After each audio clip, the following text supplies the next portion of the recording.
Classes at Oakfield Institute ran for 28 days each month, with only the last 2 days being free. Magic classes at Oakfield Institute ran throughout the day, covering different elemental disciplines. The morning began with earth and fire disciplines, followed by water and wind in the afternoon. In the evening, students trained in lightning elementals, and the day concluded with light elemental magic. Most students focused on a single element, requiring just 2 hours of classes each day. However, Linley, who studied 2 elements, attended 4 hours of classes daily. Attendance was not mandatory, allowing students the flexibility to choose whether to attend. The Earth Magic department was divided into 6 levels. Beginners and Tier 1 mages were in the first, Tier 2 mages in the second, Tier 3 mages in the third, and so on, culminating with Hexad Arcanists in the 6th. On the first day of classes, first-year Earth Elemental students sat impatiently for their day to begin.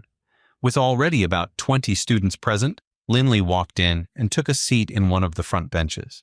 He had always been interested in squeezing out every bit of learning as he could from his teachers, so sitting at the first bench on the first day was not something uncommon for him.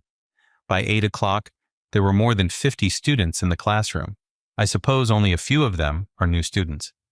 I wonder how many years the others have been studying, Linley wondered. After all, it usually took several years for a beginner to reach the next tier. "Hello, everyone," said a friendly brown-haired middle-aged man standing at the front of the classroom. "I'm Daniel, your Earth Elemental Magister teacher. Today we have nearly 20 new students joining us. As usual, let's have both new and old students introduce themselves so we can all get to know each other." One by one, the students began to introduce themselves. "My name is Eli, and I'm from the vast grasslands in the far east," said a young man. Linley was surprised to hear his introduction. "It's amazing how people come from all over the continent. I can't believe there's even someone from the vast grasslands in the far east." In the lands of Elysia, the Sacred Covenant and Shadow Covenant lay to the west of the Monster Brute ridgeline, while the 4 dominions stretched across the east. It was impressive to see people taking the effort to make the journey halfway across the world. "I'm Linley Wolfram, from Raven Peak Village, north of here." Linley stood up and said. Once all the students finished their introductions, Daniel eagerly shared his passion for the subject. It wasn't until the second half of the class that he transitioned from his enthusiastic discussion to actual teaching. Linley and the other kids listened attentively to the lesson, with Dennis beside him, nodding in approval. Dennis nodded in admiration, noting that Daniel's ability to teach beginner mages was more effective than that of some of the other, more advanced mages. Linley was well versed in earth magic, so listening now was very relaxing for him. "You know, old man," Linley said in his mind, "this teacher is good. He does seem to have a very strong foundation, but his explanations aren't as clear and simple as yours. If I didn't already know most of this, I'd feel quite confused." Dennis nodded, a proud smile lifting his white beard slightly. "Of course, as an archmage of my standing, my understanding of magic surpasses that of even the most advanced mages. The hallowed tier is a realm that is leaps and bounds away from even the strongest mages teaching here. My explanations are clearer and directly address the core of magic." After attending the entire class, Linley made a decision. "Starting today, I'll attend this earth magic class once a month because I don't want to waste time." Linley planned to practice magic outdoors during the day, choosing the back hills of the Institute as his training ground due to its mountainous surroundings. At 4:30 in the evening, Linley was in the classroom for first-year Wind Elemental, listening attentively to the Wind Magic Magister. "Hello, everyone," a handsome young man with golden hair said with a smile. "I'm Brandon, a 6th-year student at the Institute. Starting today, I'll be in charge of teaching you Wind Elemental Magic. I live in dorm 098, so if you have any questions after class, you can come find me." 6th-year students, known as Hexad Arcanists, could apply for graduation at any time and were qualified to teach 1st and 2nd-year students. "Before we start, let's have everyone introduce themselves," Brandon said with a smile. This was the most basic thing for the first class of the semester, and the students went up one by one to introduce themselves. "Hey, Linley, have you noticed there are quite a few attractive girls among the Wind students? Look, that blonde girl is even smiling at you." Dennis appeared beside Linley, gesturing animatedly as he said, "That blonde girl introduced herself as Gwyneth.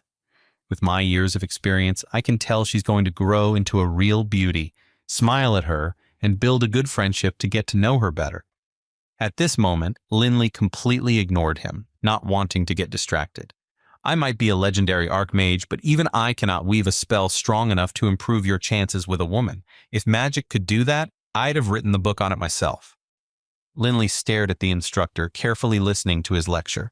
Wind mages are the fastest and most agile of all mages, and they are the only ones who can fly without needing to reach the hallowed tier. Brandon spoke with gusto, his words filled with a passion for wind magic. "Wouldn't it be amazing to soar through the skies with your own abilities, overlooking endless mountains and rivers? It's truly something to aspire to." The children's eyes lit up. The idea of flying captured their imaginations. Who wouldn't want that? While mastering the skills enlisted as hallowed tier level allows for flight, the Institute rarely produces such a master of the wind. However, many mages, upon reaching Tier 5, can cast levitation, Brandon said with confidence. "This is special because that makes our kind the fastest kind of mages, giving us the ability to use supporting abilities like velocity boost, significantly enhancing our speed. Those are just the standard spells," Brandon continued, his voice rising with excitement. "The famous wind magic Devastating Tempest is known for its incredible destructive power, while the Dimensional Blade is the strongest single-target attack spell." The students below widened their eyes, filled with dreams of mastering such powerful magic and the possibilities it could bring. Dennis, with a hint of dissatisfaction, turned to Linley and asked, "I don't think this amateur knows much about what he's teaching. He's biased. How dare he call the Devastating Tempest the strongest destruction spell? He probably hasn't faced our earthquake or meteor shower spells. Seeing those up front would help him get rid of this disillusionment for sure." "What about that dimensional blade he's talking about? Why aren't you saying anything about that?" Linley said, and grinned internally. Linley inferred that the old man's omission of the skill indicated it was likely the strongest attack, focused on a single target. The dimensional blade, it can slice through the dimensional barrier, making it incredibly powerful. However, despite its immense power, it functions as a single-use strike. Unlike our Earth style's Earth Guardian, which can continuously engage the opponent, so of course, we're better at that too, Dennis explained. Linley understood that while the dimensional blade's impact was indeed powerful, its single-use nature made it less versatile compared to the Earth Guardian. The power of the dimensional blade was likely very intimidating, and it was probably not as simple as Dennis had described. Linley felt a thrill of excitement at the thought of becoming a Dragonblood warrior and using wind elementals to boost himself. As he listened, his fascination with wind elementals deepened. Each element, earth, fire, water, and wind, was like an uncharted realm, vast and full of mysteries. The endless expanse of magic captivated him, drawing him in until he was completely absorbed, and Linley was ready to uncover it all. Wait, that's not the end. You've just had a free taste. Now get the full story on the Pocket FM app, link in description. Check out our next video and playlist, and don't forget to like, share, and subscribe.